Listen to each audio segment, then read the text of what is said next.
Kalian yang mengikuti acara ini, apalagi dari awal tadi istiqamah, dari maghrib atau dari sebelumnya berserta tersebut, dan setelah Allah Subhanahu wa taala menentukan apa yang akan ditentukan, wa najjaynahu wa ahlahu minal karbil adim wa ja'alna dzurriyyatahu humul baqin wa tarakna alaihi fil akhirin salamun ala nuhin fil alamin inna kadzalika najzil muhsinin innahu min ibadinal mu'minin thumma aghraqnal akharin. Datang perintah Allah.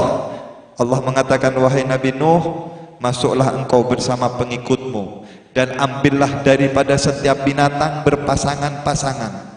Allah perintahkan untuk binatang itu diambil sepasang-sepasang. Dalam riwayat kapal itu ada tiga lantai. Lantai bagian bawah itu untuk binatang-binatang, lantai bagian kedua untuk manusia, dan lantai bagian atas untuk binatang-binatang kecil seperti burung, ayam dan sebagainya. Masuklah Nabi Allah Nuh bersama untuk dikeluarkan semua airnya. Allah turunkan hujan dari langit berbulan-bulan, akhirnya tidak ada satu tempat pun di bumi kecuali ditutupi oleh air. Gunung yang tertinggi di dunia itu dalam riwayat 60 kaki air di atas gunung yang tertinggi di dunia. Allah tuangkan dari langit air, Allah keluarkan dari bumi air, maka terjadilah kiamat. Nah, ini kiamat ini. Ya, zaman Nabi Allah Nuh sudah terjadi kiamat. Waltaqal ma, bertemu air yang dari bumi, air yang dari langit, hancurlah, doanya Nabi diterima oleh Allah. Hancurlah bumi dan seisinya, terjadi kiamat pertama di zaman Nabi Allah Nuh. Hanya orang-orang yang ada di atas kapal Nabi Allah Nuh itu yang ada. Dunia dan seisinya dari barat ke timur semuanya hancur, semuanya binasa, semuanya habis. Ini ketentuan daripada Allah Subhanahu wa taala yang Allah sebutkan di dalam firman-Nya, fa akhadhahumut tufan wa hum zalimun. Allah kirimkan angin topan, Allah kirimkan banjir bandang. Fa anjaynahu wa man ma'ahu fil fulkil mashhud thumma aghraqna ba'dul baqin. Allah hancurkan semuanya, hanya dzurriyyata man hamalna Nuhin innahu, dibawa arus melewati ombak yang seperti gunung, terus kapal itu mengalir. Yang ada zaman sekarang itu yang lahirnya daripada manusia yang ada di dalam bahtera atau kapalnya Nabi Allah Nuh alaihi salam. Wa ja'alna dzurriyyatahu humul baqin, dan kami jadikan anak keturunannya saja. Lah, kata-kata dzurriyyatahu, keturunannya ini, kata para ulama, Nabi Allah Nuh itu punya anak 4 laki-laki. Anaknya Nabi Allah Nuh berapa? 4 laki-laki. Yang pertama bernama Kan'an. Ini Kan'an nggak ikut masuk ke kapal. Kan'an ini karena menentang ayahnya dan mengatakan, tidak wahai ayah, saya nggak mau ikut engkau. Nah, akan terjadi banjir bandang, bumi akan ditutupi air, biarkan ayah, saya akan pandai berenang, saya akan berenang. Tidak ada yang selamat, nak, kata ayahnya. Tetap dia membangkang.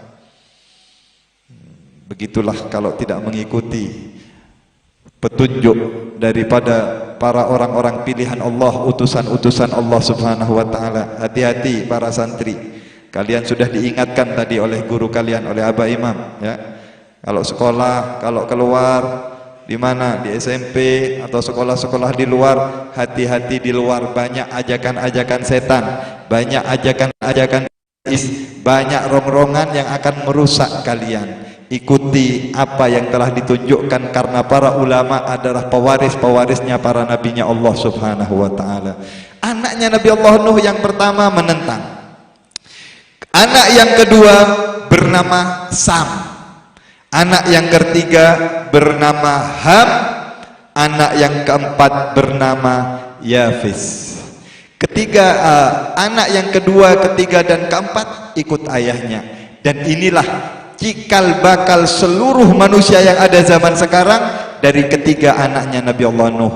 Kalau Kan'an kena banjir, habis, binasa.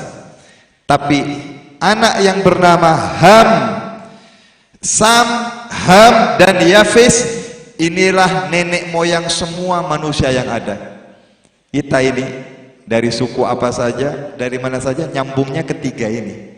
Karena di dunia habis semuanya, nggak ada manusia kecuali mereka ini, kecuali Nabi Allah Nuh, dan Nabi Allah Nuh punya anak 3. Lah, setelah kapal itu 6 bulan berada di atas ombak air, dalam riwayat kapal al-Judi, ketika air sudah mulai surut 6 bulan, tepatnya berlabuhnya kapal Muharram atau terkenal 10. Sekarang nih kalau seperti hari ini kapalnya Nabi Allah Nuh masih di atas air, tapi sudah hampir nyampe, sudah hampir 6 bulan dan 10 hari lagi akan turun itu kapal.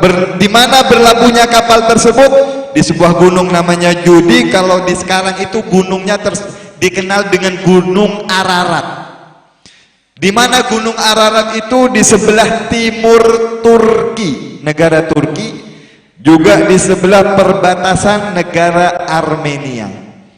Disitulah tempat berlabuhnya kapalnya Nabi Allah Nuh alaihi salam, dan beliau turun dari kapal tanggal 10 bulan Muharram.